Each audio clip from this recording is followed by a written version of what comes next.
Shalom teman-teman semua, perkenalkan nama saya Febrence Mengiwalu.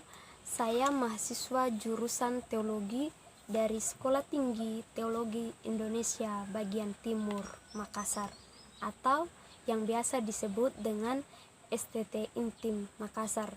Video ini merupakan video pembelajaran dan bagian dari tugas kami dan merupakan salah satu mata kuliah yang saya tawar di semester 3 ini, yaitu mata kuliah administrasi gereja baru.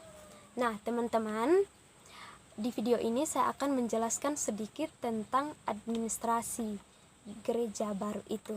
Oleh sebab itu kita melihat terlebih dahulu arti dari administrasi. Administrasi dalam arti luas diartikan sebagai kerjasama.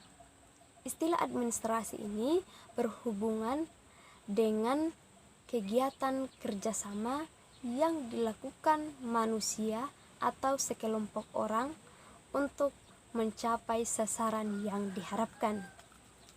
Nah, administrasi juga berupa surat-surat ataupun aturan-aturan yang berlaku. Dan di video ini saya akan membahas tentang dimensi yang pertama, yaitu dimensi Alkitab, teologi, dan doktrin.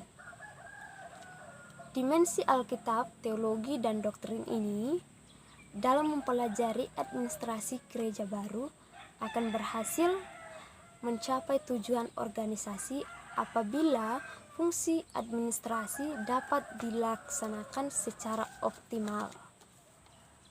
Nah, kita akan masuk dalam pembahasan yang pertama, yaitu tentang Alkitab. Alkitab ini kita tahu bahwa Alkitab ini merupakan sebuah hadiah dari Tuhan.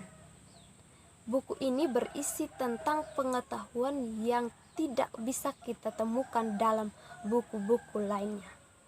Misalnya, memberitahukan bahwa Allah menciptakan bumi serta pria dan wanita pertama. Alkitab ini mengajarkan kita tentang apa yang Allah lakukan untuk mewujudkan keinginannya, yaitu membuat keadaan manusia menjadi lebih baik. Nah, dengan terus belajar Alkitab, kita akan mengetahui bahwa Allah ingin bersahabat dengan kita. Kita akan mengetahui akan rancangan Tuhan terhadap kehidupan kita. Dengan terus belajar Alkitab, kita akan tahu bahwa Allah merupakan Allah yang sangat-sangat luar biasa menciptakan kehidupan kita sampai dengan saat ini. Nah, tentu kalau kita belajar Alkitab, persahabatan kita dengan Tuhan akan semakin erat. Nah, kita melangkah kepada pembahasan yang kedua, yaitu mengenai doktrin.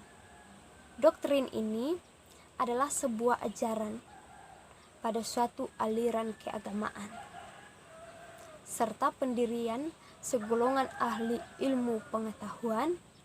Secara singkat, doktrin ini ialah ajaran yang bersifat mendorong sesuatu seperti mobilisasi.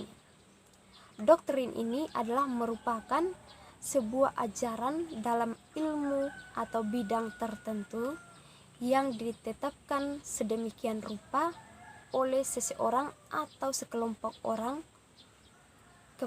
untuk mendorong orang lain melakukan hal-hal yang baik dengan sebuah tujuan tertentu, yaitu yang sangat spesifik dan baik.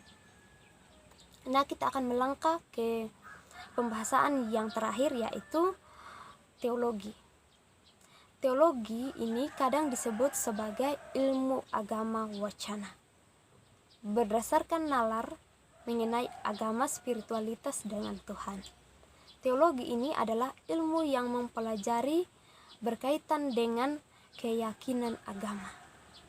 Teologi meliputi segala sesuatu yang berhubungan dengan Tuhan. Dan di dalam gereja Kristen, teologi hanya mula-mula berbicara mengenai Allah.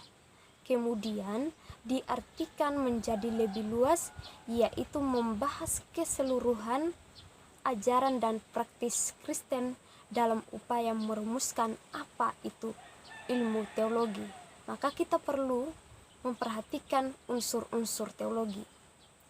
Nah, yang pertama itu tidak akan ada teologi Kristen tanpa keyakinan bahwa Allah bertindak atas hidup kita dalam Yesus Kristus yang menggenapi perjanjian dengan umat Israel.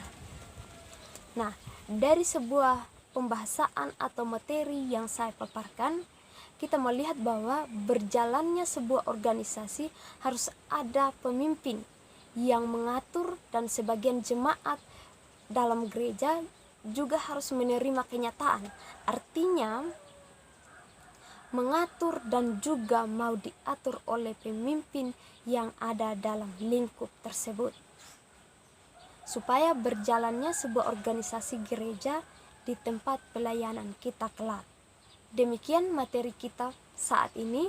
Sampai jumpa di video-video yang akan datang, terkhususnya di dimensi-dimensi yang akan datang. Sekian dan terima kasih. Tuhan Yesus memberkati kita.